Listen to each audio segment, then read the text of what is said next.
Amapantsula igama okubizwa ngalo iqembu lezinsizwa eligqoka ngokufanayo lithokozisa umphakathi ngohlobo lomdanso oyamaniswa nawo amapantsula.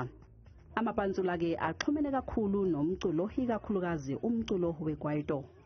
Kodwa umphakathi wasePhiri eSoweto uthi usubhekene nenye inhlobo yamapantsula. Lamapantsula esiwabona manje sesakusasa amapantsula abotsotsi. Basebenzisa legama lamapantsula esedikhoyo esibona amapantsula.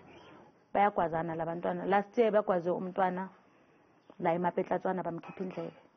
Leli qembu elizibiza ngamapantsula kubikwa ukuthi libamba inkunzi ligwaza umphakathi bese liyobhaca kuleli hostela elidala lamaphoyisa. Umphakathi uthi awusabuthi quthu ubuthongo. Sisaba nokuya esitoro kwababloma naseyitoro.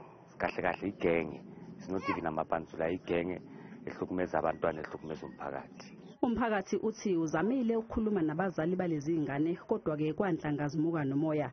Nokuphethe ngokuthi uvale thaqa enye indlu abasola ukuthi ifukamela lamapantsula. Amapantsula a re hluphile and then gogo le yena ha active because ke motho moholo wa khalimelwa. Sathola indlu yakho ukuthi ihlala amapantsula sizoyivala somphakathi. Amaphoyisa ayazi ngalolu daba njengoba umphakathi wavula icala. Kepha-ke uthi imizamo yawo ifana nokuthela amanzi emhlane wedada njengoba abasolwa beboshwa badedelwe ngebheyili.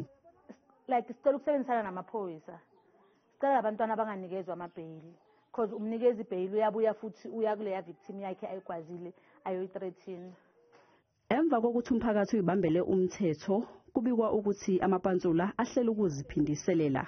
Kanti-ke lokhu akuhlela ezinkundleni zokuxhumana. Ezindabeni zethu kumzansi wethu Channel 163 ngingusilindo kuhle kumede ngibika ngisePhiri eSoweto.